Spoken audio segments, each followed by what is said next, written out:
नमस्कार दोस्तों राजस्थान के चूरू जिले में स्थित हनुमान जी का एक बहुत ही प्रसिद्ध मंदिर है जिसे सालासर बालाजी मंदिर के नाम से जाना जाता है। भगवान सालासर बालाजी अपने सभी भक्तों की मनोकामनाएं पूरी करते हैं। यहाँ से कोई भी खाली हाथ नहीं लौटता। दोस्तों, सालासर बालाजी मंदिर की स्थापना का इतिहास बड़ा ही रोचक है। आज की इस वीडियो में हम उसी इतिहास के बारे में जानेंगे। दोस्तों, वीडियो में आगे बढ़ने से पहले आप सभी से एक निवेदन है कि अगर अभी तक आपने हमारे चैनल को सब्सक्राइब नहीं किया है तो सब्सक्राइब कर लें और बेल आइकन पर क्लिक करके हमारे परिवार का हिस्सा बन जाएं। दोस्तों, यह बात आज से लगभग 350 साल पहले सीकर के रुल्यानी गांव के निवासी पंडित लक्ष्मीराम जी के सबसे छोटे बेटे मोहन की है। मोहन बचपन से ही काफी धार्मिक प्रवृत्ति के व्यक्ति थे। वो हनुमान जी के बहुत ही बड़े भक्त थे। मोहनदास जी की बहन कहानी का विवाह सालासर में हुआ था। उसके पुत्र उदयराम के जन्म के बाद ही उसके पति का देहांत हो गया था। मोहनदास जी अपनी बहन और भांजे को सहारा देने के लिए उनके साथ आकर सालासर में रहने लगे।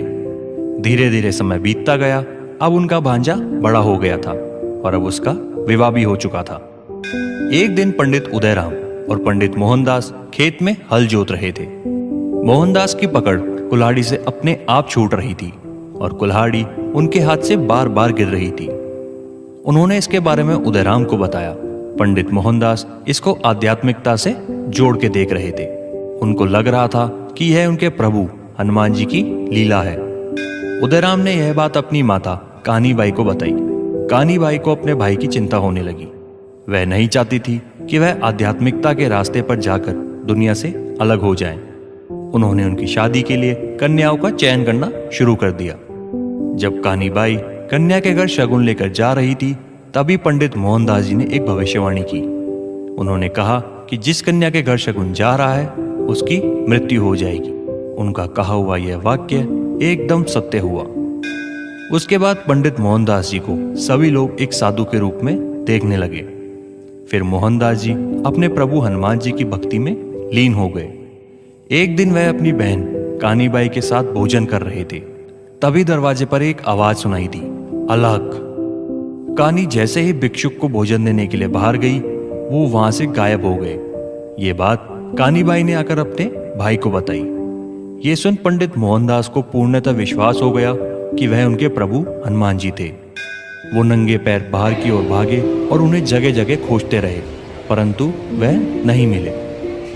मोहनदास बेहद उदास हो गए, परंतु वह हमेशा ही अपनी तपस्या में लीन रहते। 2 महीने बाद वही आवाज दरवाजे पर दोबारा सुनाई दी। कानीबाई ने आवाज को पहचान लिया। उन्होंने तुरंत मोहनदास को अवगत करवाया। मोहनदास बाहर निकले तो उन्होंने देखा कि हनुमान जी एक भिक्षुक के वेश में वहां से वापस लौट रहे थे। वो उनके पीछे भागते भागते जंगल की तरफ गए। एक जगह पर आकर वह भिक्षुक रुक गया। मोहनदास ने देखा कि उस भिक्षुक का चेहरा बेहद चमकदार एवं पवित्र था। उन्होंने दाढ़ी एवं मूंछ रखी हुई थी। उनके हाथों में एक छड़ी थी।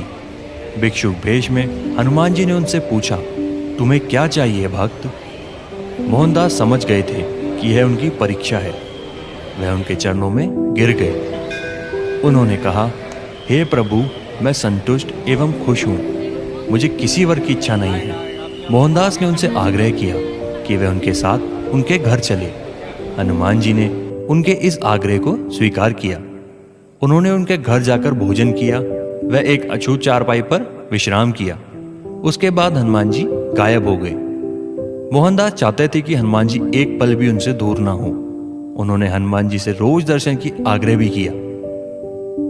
अपने प्रिय भक्त के आग्रह को प्रभु कैसे अस्वीकार कर पाते। उन्होंने मोहनदास को एक वचन दिया कि वह सालासर में श्री बालाजी महाराज के रूप में स्थापित होंगे।